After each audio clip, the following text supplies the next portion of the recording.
Welcome into the Autzen Audibles Podcast. Matt Preem, Eric Scopel, Jared Mack on the show today. It's a little bit off schedule. Today's a Thursday when we're recording this podcast, but the spring game is on Saturday. We wanted ample time to let this show breathe and have its opportunity for you guys, the listener or the watcher, or viewer, I guess, to consume the news. And we're going to run through our previews, our storylines. We're going to make some predictions like we always do for a game because it's the Oregon spring game. Saturday, 1 o'clock kick, Pac-12 Network, Yogi Roth. We know Yogi Roth will be on the call. I don't know who's doing the play-by-play. I haven't seen that yet. We'll all be there in person covering this game. And let's just dive right into this, guys. Teams were made Wednesday night, were announced, I should say. I won't run through the teams unless Eric wants to do that himself because that's a lot of names. That's way too many names, Matt. No, I'm okay. We'll just way too many names. But there's some storylines to watch from it now, looking at the rosters, looking at the spring game as its whole. I'll start off first here. And this one, I didn't want to steal one specific area from either one of you guys. And I'll be honest, maybe I took the easy way out on this one. But there's like 30 new guys on this team. And so for me, the storyline is just an opportunity. It's a blanket statement just to see what these new guys look like on the field, because we've seen we've had some opportunities to watch a little bit of fastball here and there, maybe some individual drills here and there, but we haven't seen like Jordan Birch line up against, I know this wouldn't really happen all the time, but like a Genie Cornelius, and just go full bull and full go. Everyone's going at it. We haven't really seen that yet. We haven't seen Austin Novosad throw during live situations, really. We've seen like one fastball with him in there or two fastballs. So it's a blanket statement, but for me, it's just there's a lot of new faces. Half the team is going to be new essentially out there, and just getting our first look at what these guys can do, what these guys can't do, and where they're playing. Yeah, I'll tie in on that. I will say, if you are curious on the roster, we have it up on duckterritory.com. The splits, there's a yellow team versus a green team. That's the format. We should also note it's going to be a game and running clock, which means it will be maybe a quick afternoon over at Autzen. No, to your point, Matt, like that's kind of goes right into where I'm going. You're just a little more broad. Mine's maybe a little more focused. I'm curious on just the defensive reshuffling. I think that's a big part of this, and kind of building off of something I thought was interesting that Noah Whittington said a couple of days ago about the defense. And just a year ago, he said if you were to watch a spring practice, Oregon's offense was just running all over the defense. They had a ton of success, and we saw that last year in the spring game. I would think we can all agree the offense probably had a little better day than the defense. And of course, over the course of last season, it was pretty clear which unit was stronger, right? The Oregon offense helped Oregon win games, while the Oregon defense probably got in its way a couple of times in the losses. And certainly, we all know what happened in Corvallis. But I think hearing Whittington's optimism and then looking at how they've reshuffled this, I just am very curious to see how all of this looks on Saturday. And again, we're not going to have massive takeaways from a spring game and at the end of April, in terms of what it means during the season, but it'll give us an idea. Like, we talked on this podcast, Matt just mentioned all these new players. Like, we haven't seen, as he said, Jordan Birch really do much of anything. We haven't seen Taisheem Johnson play.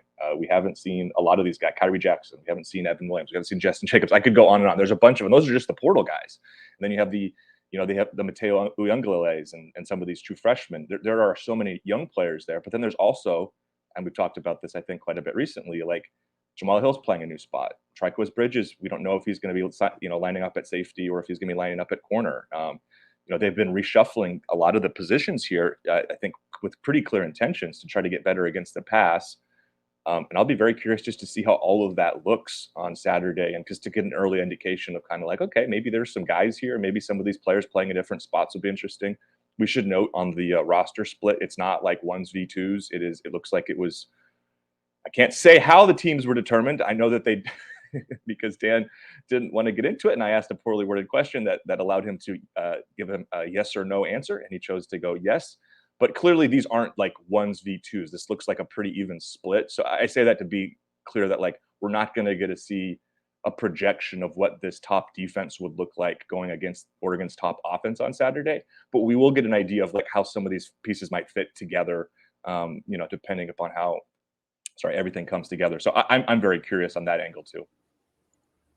I don't blame you. That's a good pick. I'm going to go on the inverse of that. I'm going to go with the offense because while the spring game is always exciting, I don't feel like there's a ton of storylines going into it. But certainly the offense and the new offensive coordinator in Will Stein and what that looks like is going to be one of them. And we've heard a lot of good things about the offense from players on either offensive or defensive sides of the football and how creative it is. And it sounds like it's very similar to what it was last season with Kenny Dillingham, who had the reins and who is now Arizona State's head coach. So I'm interested to see just how similar it is. And unfortunately, this game is not 1v2s or 1v1s or 1v3s or whatever the case may be. And it's a split inter-squad scrimmage, which kind of stinks because you're not going to see the best go against the best because Dan doesn't want us to have any fun, and we haven't seen fastball all season long. We've only seen it once, and absolutely nothing happened. The only thing that was remarkable that came away was Jamal Hill playing linebacker, but I digress.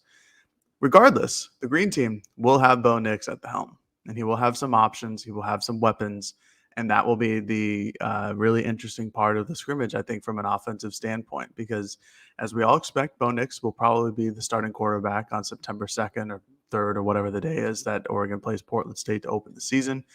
And he has Austin Novosad on his green team as well, so I think that'll be fun. But Ty Thompson is also a guy who has been here for a couple of years. He's gotten some high praise from Dan and other players on the team during the spring camp.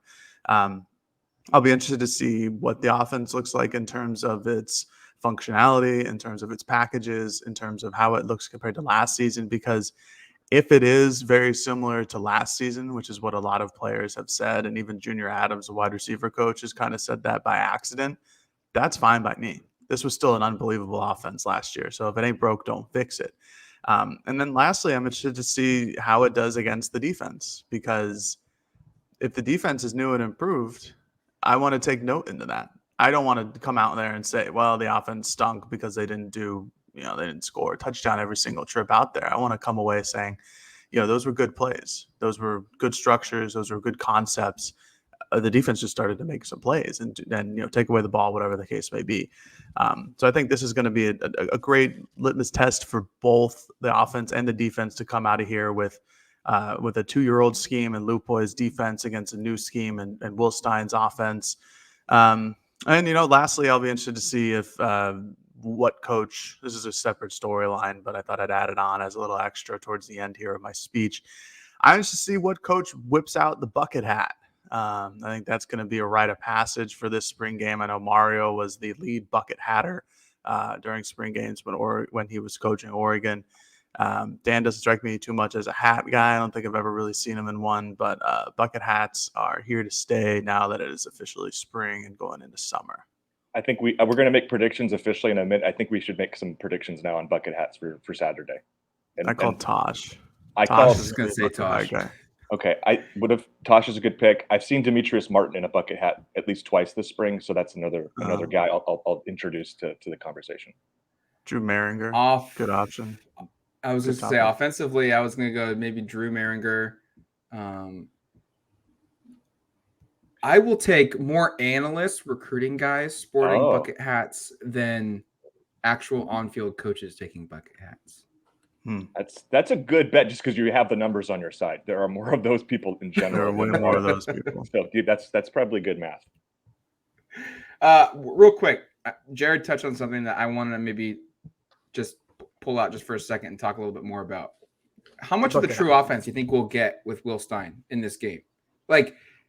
I remember the spring game last year and Dillingham, they were running trick plays. They were doing all this kind of stuff. And we were like, man, this is kind of kooky. Like, are they going to do this during the season? And then they did it during the season. Are we going to get that kind of feel walking away Saturday afternoon from Autzen where we're like, yeah, we're probably going to see some of this same stuff play out in the game? I think we will. I think we will as well. I don't see any reason for it to not be.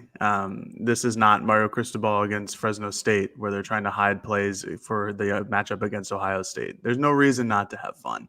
Spring games, while people are going to come away with a lot of takeaways and some criticism of both the offense and the defense, spring games that ultimately at the end of the day are there to be a fan experience. It's just an extra practice. It's in front of all of the fans, and it's supposed to generate like charity and camaraderie between the groups and everything like that. It's supposed to be fun.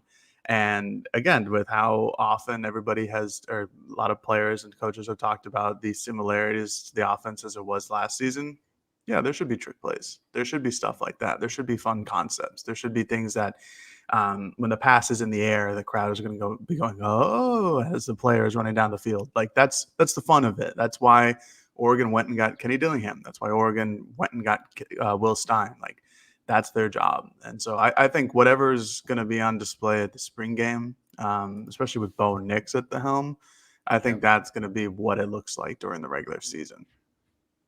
Yeah, I don't have a whole lot to add. I think the approach will be very similar. I don't see a reason to deviate from what we saw last year, which was, I think, Kenny Dillingham kind of introducing himself to the Autzen faithful, to anybody who was watching, getting a sense. I know last year I felt like as a recruiting angle, there was some kind of momentum that was needed there of, okay, new guy, he's like 32 years old. What's this offense going to look like? Comes out, you see it in the spring game, lots of passes downfield. As Matt said, you get some kind of, I don't know if I say trick plays, but some very creative looks and approaches you hadn't seen. I expect we'll see Will Stein kind of want to showcase at least some of that.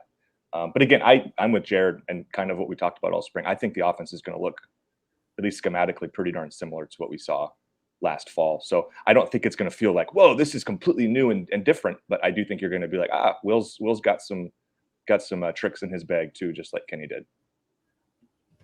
All right, next transition here. Offensive player to watch. I'm cheating a lot on this exercise. Are you going to pick more than one, Matt? Of course you are. I've said this before, these two guys, so that's kind of why I picked the second one. Offensive player to watch for me is Chris Hudson, Tez Johnson. They're on the same team. This kind of goes into the storyline to watch because we've made a lot about like, hey, they're competing against each other. Oregon brought in Tez to compete with Chris to really help that position and elevate that position. But in this game, they're going to have to play together. And I think that was paired by design to get these guys on the field and see what they look like in a game-like situation playing together. Can it happen? I think it can. We'll learn more about that.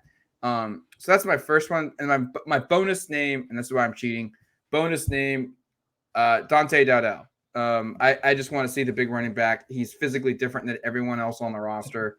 It's three. It's not even just two. It's three. You have a bonus. Can you leave some for the rest of us? I mean, come on. We have to pick names you want Bo Nix too? How about Troy Franklin? Hey, Jared, stop saying names. These might be mine. Charlie Pickard? Yeah, I picked three guys for one spot. Yeah, Matt. Well, maybe you get no defensive picks. I'm the captain now, okay? Okay, you're the captain. Yeah. No, I think great point on the Tez Hudson thing, and that was something I wanted to talk about at some point. I thought it was notable that they paired those guys together because, as we said, coming into spring, it was like they're battling. It's the competition, and I think that's absolutely true, and that they will be competing for playing time. I think getting a preview of how they might blend together, because clearly that's something that they're interested in. I mean, that we saw that even. I'm not going to make too much out of it. In that fastball period, they were also working on the same group. So curious to see how that fits, how that works, just because I think, kind of from afar, you'd say, do you really want two under 6 foot receivers out there together? How effective can you be doing that? But I think Saturday will give us an idea, at least, of how those two can kind of blend together. I agree, Matt. I think that's a good one. You didn't say the name I really wanted to pick here, so I'm you named 45 guys, but you left a couple. I got Ty Thompson just because I think this means a lot, and because I think we almost always focus more on the quarterbacks than anybody else. Like that's always a big, it's just how it goes, and it makes sense. And Ty has had about as polarizing of a start to a career as you could have, where not long ago people were booing the starter and asking for him to be in the game, and then last year, because of how he played in mop-up duty, people are have turned on him entirely, where people are kind of writing him off. And whether that's fair or not, I'm not going to be the one to legislate that. I would say it isn't, but I think there's an opportunity for Ty to showcase himself here. And there's been positive things said publicly about how he's played this spring. I know that maybe we've heard a couple things about the scrimmages that aren't like super encouraging about how he's performed, but how much do we take from that? I mean, we're not actually watching that. That's all like, second and third hand information. So yeah, I think Ty is somebody who, gosh, I'm not ready to quit on him at all. And I feel like I'm kind of one of the few people maybe still in that in that group right now. But Saturday is an opportunity for him to showcase some of the things that I think still make him a player capable of being a starting quarterback at Oregon in 2024, possibly. Like I think that's kind of what's at stake for him. Obviously, he's not going to start this year.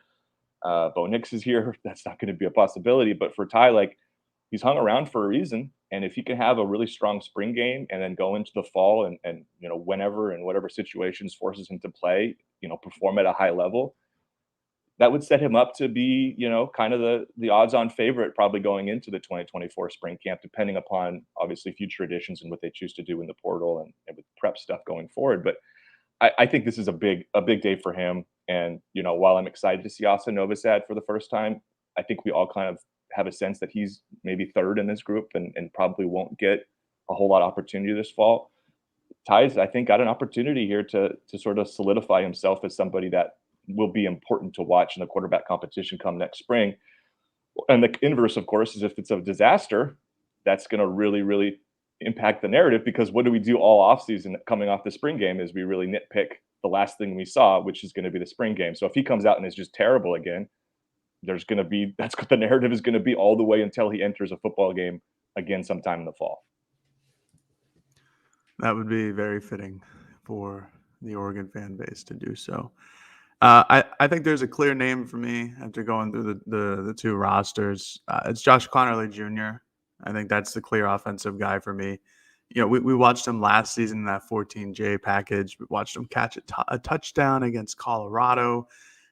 We watched him from afar. It felt like he was on the field, but he was part of a bigger unit. No, pun intended, whatever you want to do with that. It was a big group, 14J personnel. That's 4 tight ends on the field with the offensive line. And so he wasn't really showcasing what his true talents were, or if he had them. This is going to be it. This is going to be the spring game where Josh Connerly is now on an island at left tackle, presumably going against whoever it is on the yellow team that decides to line up against him. And that could be guys like Brandon Dorless. That could be a name. He could be getting Justin Jacobs off the edge.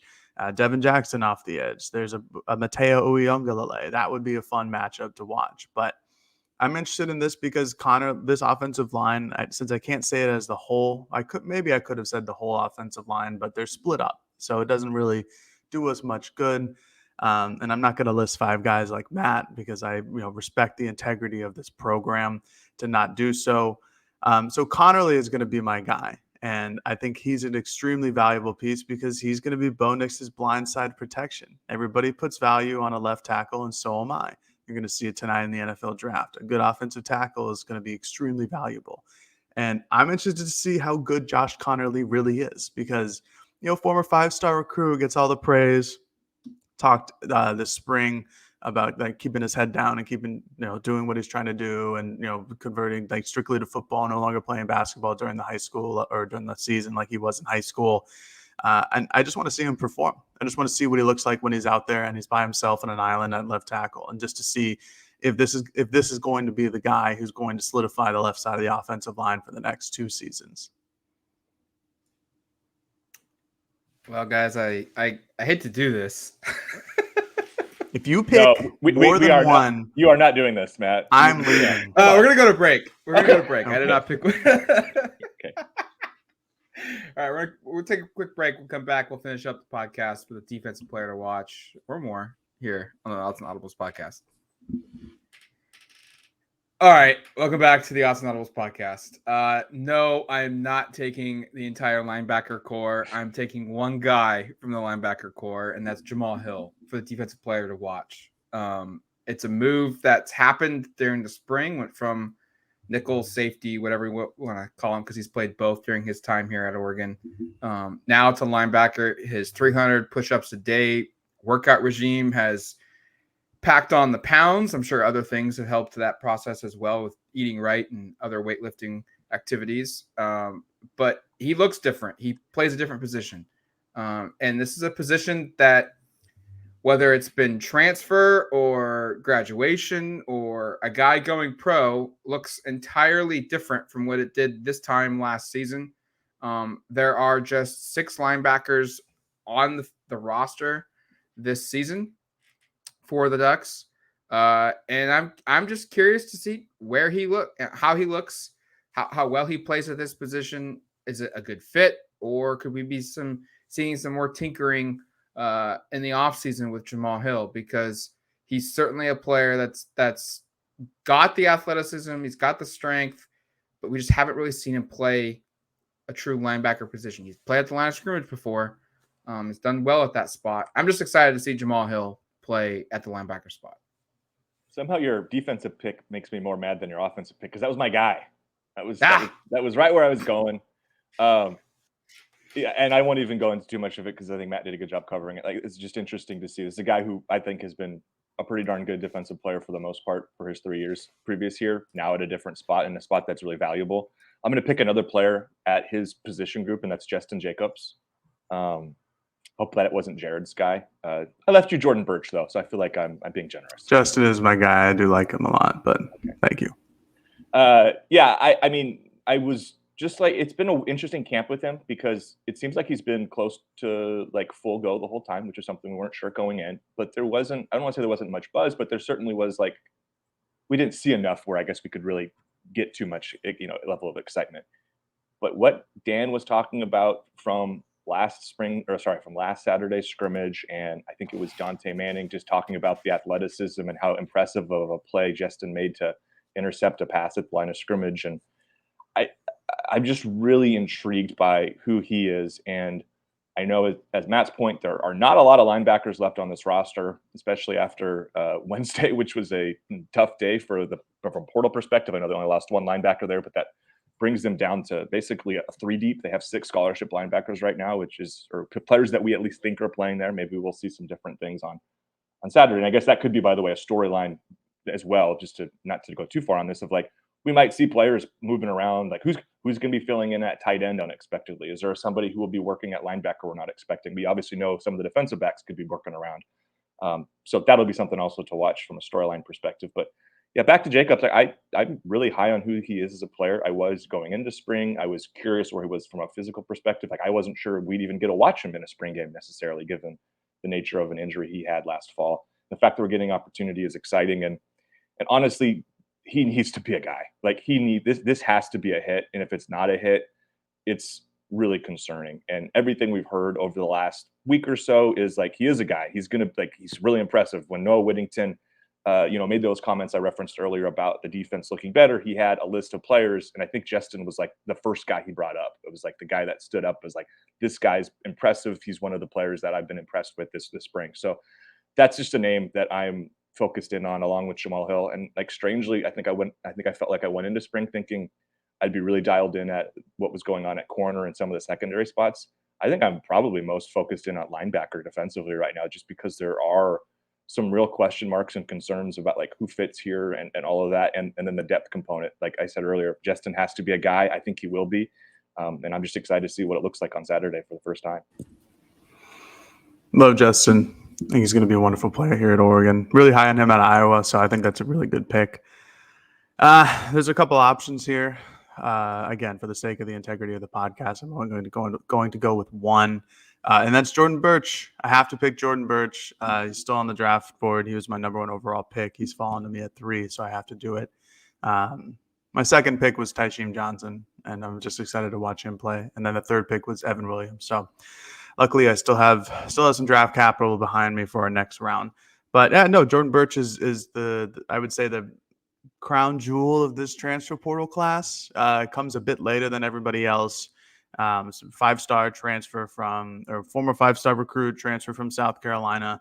Had a less than stellar career at South Carolina through 3 seasons, although he was met with 5-star expectations. We all know how that goes. Cough, Ty Thompson. Cough, a lot of other 5-stars that have come through Oregon and other programs in the country. But he was still productive there. There's no denying that. In his final season at South Carolina, he had over 40 quarterback hurries that were recorded by PFF. Shout out Dan. That's good. You add those along with Brandon Dorles's 42 hurries. It's 82 hurries from 2 guys. And now suddenly those two players are on the same team and on the same defensive line. I was really hoping that Jordan Birch would be going against Josh Connerly at some point Saturday, but he is not. They are on 2 separate teams. So we'll have to see Jordan Birch go against somebody else. And I'm not sure who that's going to be, but I mean, I could see this being a very similar performance to what DJ Johnson did last season at the spring game, which was against Bailey Jaramillo, who is, walk-on tackle, who's not the most fleet of foot. But Jordan Birch is a significantly more prepped and better player than DJ Johnson. And he's got a lot more moves. Every time we've asked a coach about him or a player about him, he's just gotten rave reviews, just saying that how much of an athlete he is, how explosive he is, how deep his tool bag is, or his bag in general to get to the quarterback. We'll talk to Coach Tuioti today so we can get a little bit more of an in-depth answer. But two Oregon players have compared him so far. One compared him to Jadeveon Clowney, which was his high school comp coming out of the 2020 class. And the other compared him to Kayvon Thibodeau and then quickly walked it back. But similar traits they see in the athleticism portion of his game. And I'm excited to see it because Lord knows that Oregon needs a pass rush. After last season, where they had the lowest sack total since, 1986? I think we did the research months ago at this point, but that number still remains in my brain. That's bad.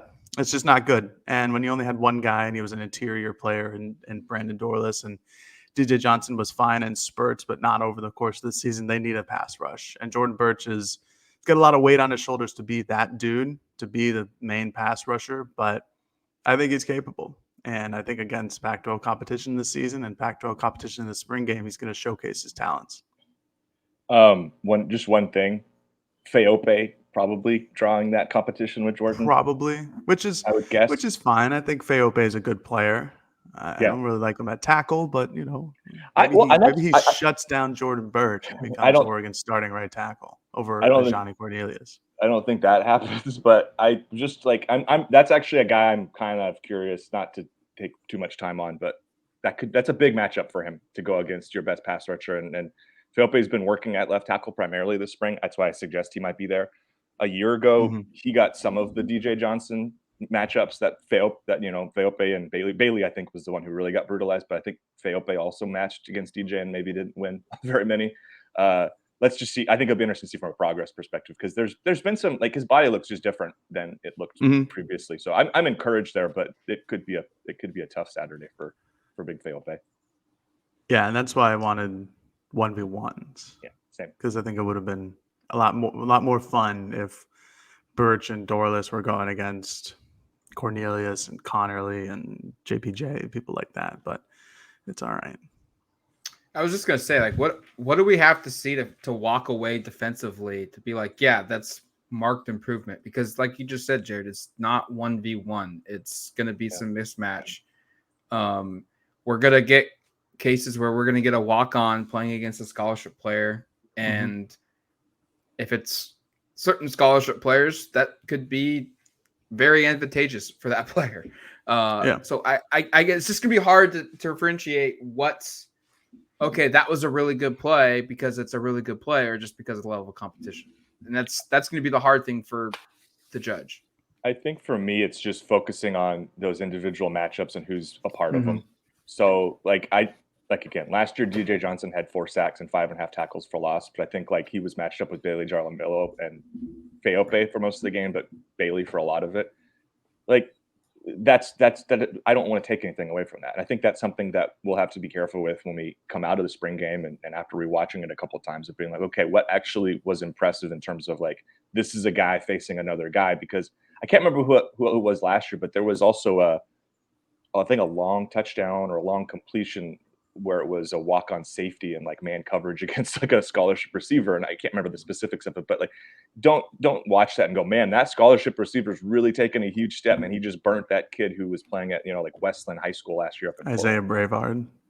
Whatever it was. But if it was, that would be a good example if it had been Isaiah Brevard, where it's a guy who didn't end up making any contribution. So I think when you're watching it as a fan, and certainly when we're watching it, it's important to just focus on where you think the talent is, I guess, focused most, and then whatever sort of outcomes there are more important, because that's a good point by Matt. The field will be a split, especially as we get further into the game, between walk-ons and scholarship players. And at a certain point here, it doesn't mean as much because, as we've said before, DJ absolutely obliterates Bailey Jaramillo last year and all offseason. Even Dan after the spring game rightfully props up his guys. Like, he's going to be one of the best. He has the talent to be one of the best guys in the country. And while he had a solid final season, I don't think anybody comes away even suggesting that was even close to what the outcome was. All right, offensive predictions. I'll have one where collectively between the two groups, Oregon's offenses will throw for 400 plus yards in this football game, 5 touchdown passes between the two of them. And to get a little bit deeper, we'll see a lot of Ty Thompson and Austin Novosad do this. I don't think we're going to see much of Bo. Bo will play probably the equivalent of 1 quarter's worth of reps, and then the other 2 guys will basically get the bulk of the load. This is like what Eric said way earlier in the show. We know what Bo can do. We want to see that Bo knows the offense, plays clean. But the spring game is all about figuring out what Ty and Austin can do in game situations and getting those guys those reps. Yeah, no, that's a good point. I'll be curious to see, by the way, like, how much Bo do we see? Obviously he's going to play, but I would agree with Matt that I imagine that's a series, maybe 2 series at most 3. I don't think there's a lot of value of like playing him for 4 quarters on even last year. I think I don't know how much he played after the first 3 quarters. I think didn't they kind of remove him a little bit there, and it was mostly Jay and Ty late. I don't know. I have to go back and watch. Mine kind of falls in a similar line of thinking here, and that's I think both true freshman running back are going to find the end zone. And to that point, like Bucky Irving and Noah Whittington are separated as you would expect, and I don't think either of those guys are going to play much past the first or second or third series either. And I think that provides opportunity for Adante Dowdall and for Jaden Lamar to get more opportunity to punch it in. And those 2 players, we should note, I think are on the same team actually. So that will make things a little more difficult. They're both on green team. I was just confirming that right now. So maybe that gets in the way of it. But at the same time, I just think that the ball is going to be, spread around more as we get into this game. And I guess another thing I'm worried about with making these predictions is a lot of points scored means 2 things. That means the defense probably didn't have a great day, but it also means, like, are we overlooking predictions based on running clock? Like, there might not even be enough possessions for some of these predictions to come true. Not that they don't have time for 2 freshman running backs to score, but this isn't going to be a game where there's like 9 offensive possessions for both teams. I don't think. I think it's going to be a little bit more condensed of a day than that. But I still like both those guys, and I'm really excited to watch both of them play. And I'm hoping for my prediction they both get in the end zone. Yeah, the running clock thing kind of stinks, but I don't make the rules. I just follow them. For my prediction, I'm going Tez Johnson and Trayshawn Holden both have long touchdown passes or receptions, I should say. Long, I'll set the over under at like 35 and a half, and I'll take the over. So they're going to be over 35 yards, touchdown receptions. These are 2 guys that have that Dan has referenced multiple times as 2 receivers who brought down long touchdown passes during scrimmages and practices. I think every time that Tez Johnson gets mentioned, speed is always the leading topic. He's just going to be a really fast guy out there. And I know that sounds pretty rudimentary and, not very in-depth and stuff like that. But hey, sometimes speed kills. Sometimes you just can't teach quickness like that. And I think that's going to be the case with Tez Johnson. I think he overall is going to open a lot of eyes for the fans who are watching the game. I think he's going to be really productive this season at Oregon, especially in this Will Stein offense. And for Trayshawn Holden, this is a new outlook for him. He gets to Oregon after transferring from Alabama. This is an opportunity for him to make sure that he is the starting Z receiver come fall. And what better way to do it than to catch a long touchdown pass from, I don't remember what team he's on, from Ty Thompson, because I don't know what team. What better opportunity to catch a touchdown pass from a quarterback over 35 yards into the end zone? He's on Bo's team. Even better. But Bo Nix going to throw a ball over 35 yards to Trayshawn Holden in the end zone. And that's my prediction. Both those guys. Sorry, Matt, but one more thing. One thing I am disappointed with in the split is Bo and Tez are on different teams, so we don't get to see that connection until fall. That was something that I was just kind of thinking would be a fun little. The whole Saturday. split is disappointing. Yeah, there's some. I can't get over it. I think the teams are actually more even, other than the fact that one has Bo Nix, which means that team's probably going to be the better team, unless he only plays like a series and then maybe not. But Yeah, some of the matchups I think we were most excited about we're not getting, which is just No.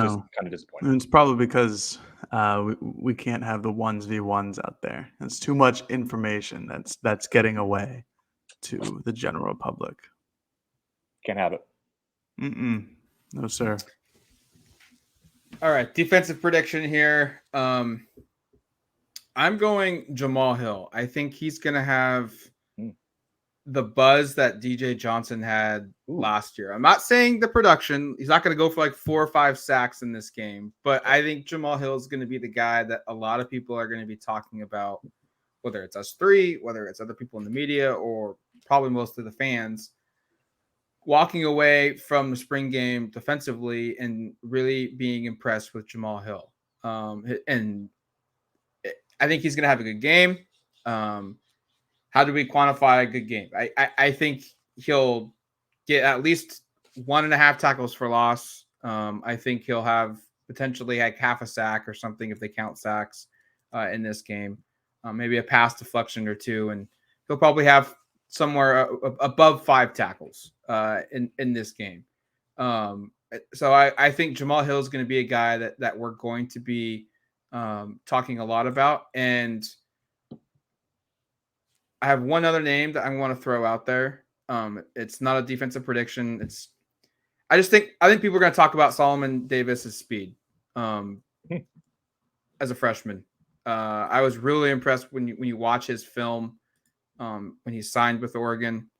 I just think this is going to be a dude that's going to be similar in the light of Jamal. We're going to talk about how fast he is. They better keep track of sacks because that's exactly where my prediction's going. I'm predicting 8 or more combined, which is probably low if you think about it. It's 2 teams, but I'm also factoring in the running clock part where I just don't know how much we'll see. Sacks are obviously easier in this game because you're touch the quarterback, he's down. There's not going to be full contact. Don't worry, guys. Bo shouldn't get hurt in this game. He shouldn't be hit. There should not be full contact on him. If there is, someone's going to be in the doghouse very soon. But I picked 8 as a number because like last year was brutal and they had 5 was the most they had in a single game all of last year. DJ had 4 alone last year. I think the fact, getting to the Jordan Birch point that we made earlier, like that's sort of similar. There's, to what we saw with DJ in terms of he's not going against the first team left tackle. And this is an opportunity for him to unleash. And again, he'll probably be faced up with, Feope is a name there. I'm just trying to look through some of the more other offensive linemen who might be playing tackle there. Michael Wooten is over there. Johnny Cornelius is on that team, but I imagine he'll be playing where he's played all spring, which is on the right side. In fact, it would be great if they could just throw him at left tackle or find a way to make those 2 match up because that would be a great matchup to watch as well. I just don't know if I see it based upon where those 2 line up typically. And I don't know if they're going to throw a guy at left tackle who's typically a right tackle just for us. I don't think that's something they'll do. I don't think so. But I'll say 8 sacks, and I think Birch is going to have the most. It's a lot of sacks. I wouldn't be surprised at all if it were to happen.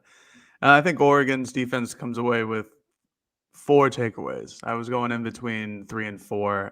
It sounds like from Dan that Oregon's offense is having trouble holding on to the ball. There's been quite a few interceptions during some scrimmages going on. And with the guys that they've brought in, I think it's just going to continue. I think this defense is going to be a lot faster and more physical than what people remember Oregon's defense coming from last season. Whether it be Justin Jacobs or Tysheem Johnson or Evan Williams, not to be confused with Bennett Williams, or the emergence of Kyrie Jackson as a true number 1 corner, or Triquez Bridges playing safety, or whatever that is, which is another good storyline just to see where everybody lines up positionally for the defensive back, or for the secondary. But I think that this team's going to play fast. And I think there's going to be some hiccups with the offense, maybe with Ty Thompson, maybe with Austin Novosad, maybe with Matt Rush when he gets in the game after Ty sits down. I think there's going to be some opportunities. I'm not saying that they're all going to come against Bo Nix. I'm not saying that they're all going to come against Ty. I just think there's going to be some opportunities. And you're going to see a lot of guys who don't normally get real game reps jump into an environment where it feels similar to a real game. I think there's going to be, again, some opportunities for the defense to create some turmoil and some turnovers. And so I got at least 4 going to the defense. I think Justin Jacobs is a guy who could get an interception. He got an interception in the last scrimmage. We've talked about him on this podcast, but just how athletic he is and how impressive how impressive people have talked about him. So I'm looking forward to just seeing what he does out there in coverage. And then I could sure see some type of a fumble recovery by a defensive lineman as well. But also just quick extra like Matt, Devin Jackson. I think he's going to be a guy that people come away with and say, "Oh, that's something. That's something over there." Can I have an extra? Yeah, go for it. My extra is, how does Don Essick pronounce the new guys' names? That's my other thing I'm excited about, and I'm specifically and terrifying. Yeah, I'm especially interested in Luke Dunn or Luke Dunny. What? How do you pronounce it? Joe it's Lorig? definitely not Dunny. You don't think so? Joe Lorig. No, it's a nickname. Dunny? It's Dunny. Yeah, it's like calling when someone's Michael, calling him Mikey. We'll see. I don't know. I'm curious. That one perked my interest, just the way he said it. So, because he kind of it sounded like he was almost correcting the pronunciation from our good friend Jared Denny, which is the pronunciation we'd all been using, which is done. So I'm curious on that one, but I'm more in general, just kind of tongue in cheek. Like, Don now has a list of names he's never seen before. I'm sure he's prepped a couple of them. None of them are that difficult, I don't think, but he can make some of those names difficult. He makes the easy ones sound difficult. You forget. So, like, how easy does Autzen Novosad come off the tongue for Don on Saturday? That's one that we'll have to see how that goes. What about the Lulu brothers? Well, how much are you talking about those offensive linemen on the PA? I mean, one of them's going to start. What about Mateo Uyunglele? That would be the one right there. That would be very exciting to watch happen in real time. If he has the first time he makes a play, I think those listening pick very clear interest to hear how Don tries to pronounce that one. And I don't even blame Don that much for butchering that name, because that's a really hard name that we've had a hard time with for years. But hopefully he's done his homework. That's a name he's probably going to be saying a lot over the next 3 to 4 seasons. Hopefully. This podcast is done. And I love Don. I'm a big Don guy here. This is just a thing that it's tongue in cheek. I think everybody understands. It's hard. If people have been to basketball games, they've seen it. It's not pretty. It's not pretty, but he is the voice. A legend. He's been doing this for 60 years. Too long. What was that? What? Who said that? What? No. Oh, you said it. Oh, that went right over Eric's head. He didn't hear it. You said he's been doing this, and I said too long, and you just kept going. I just wanted to make sure it comes across that we're not being entirely disrespectful for him, because I do have a lot of appreciation for what he's done. It's just that towards the end of everyone's career, the wheels kind of come off a little bit, and some of the stuff hasn't been great. But that was the whole thing's tongue in cheek. We love Don. I know it's frustrating at times, but when he stopped being the PA voice, that will really stand out. The person might do a little better job pronouncing names and stuff, but there's a lot of sentimental value for what he's provided this school for, again, like more than half a century.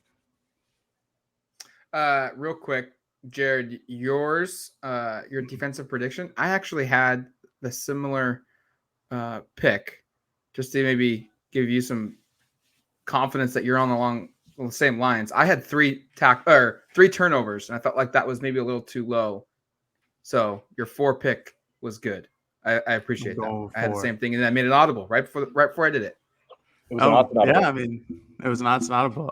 Yeah, I think the turnover is just going to happen. It's going to be a spring game. Nothing's going to be beautiful. At least I don't think that everything's going to go great. There's going to be some mistakes, and I think the guys that Oregon has brought onto the team are guys who capitalize on mistakes, which is something that they did at points last season, but need to do more this year. And I think that these are the guys to do it. So give me four total. I almost feel like it's a bad sign if there aren't some takeaways, because we've talked so much about this defense. Yeah, we know the offense. We know when Bo Nix is at quarterback based upon last year, the offense does a really good job of protecting the football. I think it's under the radar that like Oregon's running backs didn't fumble it at all last year, which is like, that just doesn't happen very frequently. But if the defense can't force anything in this game, especially going against, as we've said, some backup quarterbacks like Ty Thompson, we know he's a little bit turnover prone. I wouldn't be surprised if Autzen Novosad has a hard time. I know Dan kind of suggested he might have had a hard first scrimmage. Some of these walk-on players who touch the football, I think we should. You don't want to root for turnovers. I know it's a scrimmage, but I think if we came away on Saturday being like, "Yeah, the offense never turned it over and like basically scored every time," we'd be like, "That's not a great thing." Not great. Not great. Can I break some news here at the end of the podcast? Go for it. If you made it this Sir far, you Mel's- deserve breaking news. Sir Mel's portal. Okay. So add him to the list. That's all I got. Unfortunate. It's the only news I got. The Ducks are very much going to be buyers in the portal. They are well under 85 for the first time in a minute. I was actually updating that today. So let's just do this real quick live on the recording podcast. Let's. I am deleting Sir Mel's from the depth chart. While you do that, I want to tell a funny 82 story about scholarship players. Oh, good. 82. So they have 3 right now, and I wouldn't be I surprised would imagine if there's there going to are be more. Yeah. So they have room to add at least 3, and I think we all agree probably more. How many sophomores do you guys feel like are on the team? 6 or 7. Yeah, it's not very many because that 21 class just is gone. You can Yeah. count it on one hand. Yeah. There's 5 now guys. 5? Ty Thompson, Jordan James, Josh Connolly Jr., Khalil Florence, Kamari Jordan Terrell. Those are true sophomores. There's also redshirt just sophomores. sophomores in I'm general. like, just sophomores in general. Yeah, those are a Wait, combination of 21 and 2021 22. class. Yeah. Just sophomores in general. 5 guys. Can I embarrass myself by telling my Sir Mel story really quick in honor of his departure? In honor, yes. Just because If when you else want would to I do this to yourself, go when else for would it. I get to do that? I do a lot of interviews, and I don't think I never made this mistake before. But as Sir and I were finishing a wonderful interview after he had committed to Oregon sometime a couple of years ago, I wonder if he picked up on it. Hopefully he hung up before. I told him I loved him, just because that interview went so darn well. It was a complete mistake. It was out of habit of talking to family, loved ones, and I just want to make sure Sir knows that even though he's left Oregon, I still love him. He is loved. Yeah. There's love out there for you, Sir. You're very good on you, Eric, for having the confidence to share that message. I don't think I would have done that. It's only because it's a mistake, and it wasn't like me sincerely. If I told him at the end of the interview, like sincerely, like, "Sir, I've come to love you based upon this 5-minute interaction," I wouldn't be sharing that because that would be embarrassing. But this is embarrassing too, but in a different way. That would be a lot of things, but embarrassing is definitely one of them. There would be a lot of things to unpack, Jared, after that. Yeah. Oh, boy. All right, that's going to do it for us now on the Autzen Audibles podcast. Thank you for listening to the show. We'll be back, I'm assuming Saturday afternoon-ish, evening, when we record a post-game podcast from the spring game. But until then, you've been listening to the Autzen Audibles podcast. Talk to you later, folks. Peace.